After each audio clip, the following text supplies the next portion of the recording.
thought I'd start with this template of understanding. This is a chart that goes back to 1980. You look over a 40-year period, you're seeing the average temperatures between June and September here in the state of California increase from roughly 71 degrees to about 74 degrees.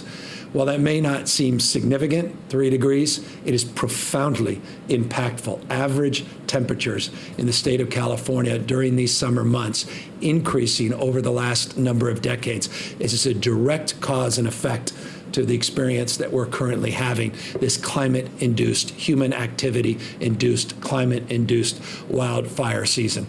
I made this crystal clear 2 days ago when President Trump was out here in the state and expressed similarly when we were with Senator Harris yesterday here in the state, that we all recognize our responsibility, mutual responsibility, the federal government, the state government, private landowners, all of us doing more and doing better in terms of our vegetation management efforts, our forest management efforts. We stipulate that as self-evident. And that, of course, is being advanced in ways that we have not seen in the past by a partnership with the U.S. Forest Service to more than double the total number of acreage on an annual basis, where we are doing the kind of prescribed burns, doing the kind of thinning that has an environmental construct, at the same time addresses some of the fuel loads in our dense forests. But the fundamental fact cannot be denied, represented in this chart, and the reality of average temperatures significantly increasing.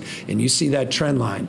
That is not going in the right direction. It is going in a direction that only underscores our sense of urgency to address head-on the issue of climate and climate change, and to double down on our efforts here in the state of California. A commitment that I have made very publicly over the course of the last few days, frankly, over the course of many, many years and many different capacities, including my capacity as a former mayor, where we led the state in many categories. California leads the nation, but we have more work still to do. And you'll be hearing a series of those announcements over the next few weeks and months as we advance this cause, a cause that we hold dear in the state of California, and a cause that knows no political party, particularly as it relates to leadership in the state, from Governor Brown to Governor Schwarzenegger, going back to Governor Reagan, who established in 1970 many of the tenets, the California Resources Board and others tenets that have become national models in environmental stewardship. We need to reconcile the fact there are no Democratic thermometers and no Republican thermometers. There's fact and there's reality, as well as observed evidence. It's not a belief system, it's an acknowledgement. The facts are the facts. It's not a question of one's belief. It's whether or not you will acknowledge the facts as they're presented, the facts that are in evidence. And we certainly acknowledge them, and we acknowledge our responsibility to do more still in this space. Why? Well, you can see from this chart the challenge that we have in front of us. Here's a chart just looking back over the last 9 years here in the state of California. I reminded people after a very tough wildfire season last year, the Kincade Fire in particular in Northern California, as stressful as that was, the Getty Fire, a fire near the Reagan Library itself last year that generated a lot of international headlines, that it was a relatively mild wildfire season in contrast to the last decade. You can see that in this slide, just those two first bars. 3.4 million acres, 3.37 million acres have burned so far in this calendar year. Last year, in the entire calendar year, just 277,000 acres. I don't mean just, because that is a substantial number of acres that were burned by wildfires, but in comparison to this year, it is modest in size. 2018, of course, you see that third bar, 1.975 million acres burned.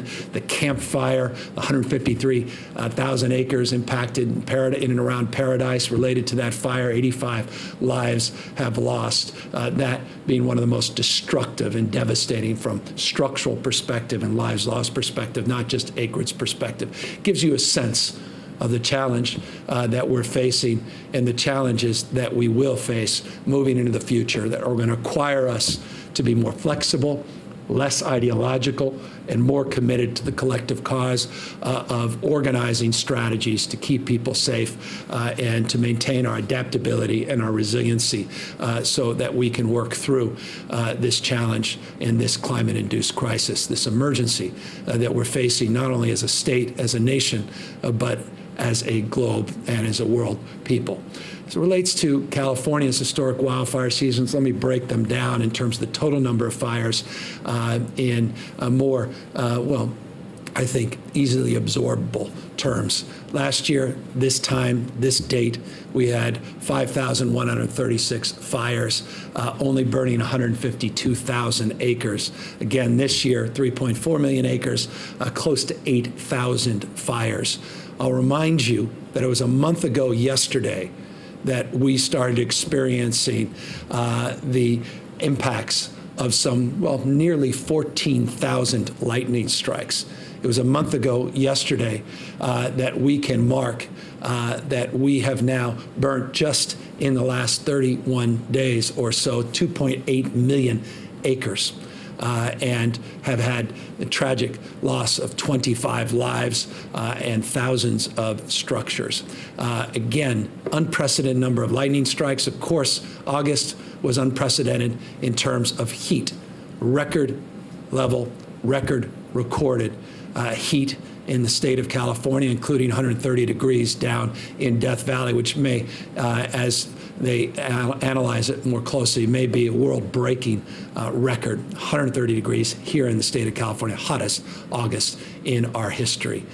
We're currently battling some 25 major fires, what we refer to as complexes, where fires, 1,100 just in the last 30 days of fire starts. A lot of them start to converge together in larger complexes.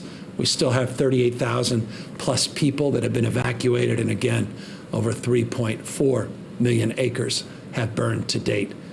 Still battling these wildfires, over 17,000 firefighters, over 2,200 engines, a mutual aid system that comes not only within the state, but 83 engines now that have come from outside of the state, including some 60 engines from the state of Texas. And I want to thank Governor Abbott for his extraordinary support.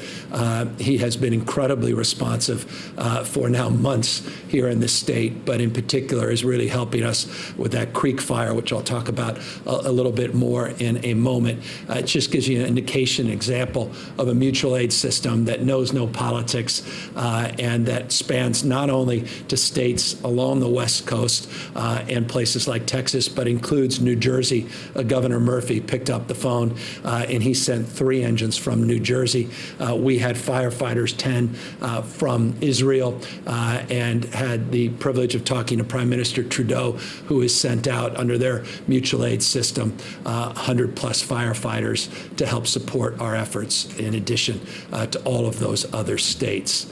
Again, 25 fatalities to date, and what we know based upon our analysis as we get back in and we repopulate areas, 4,200, and that's why we say plus, because we anticipate this number to grow, but 4,200 structures so far have been destroyed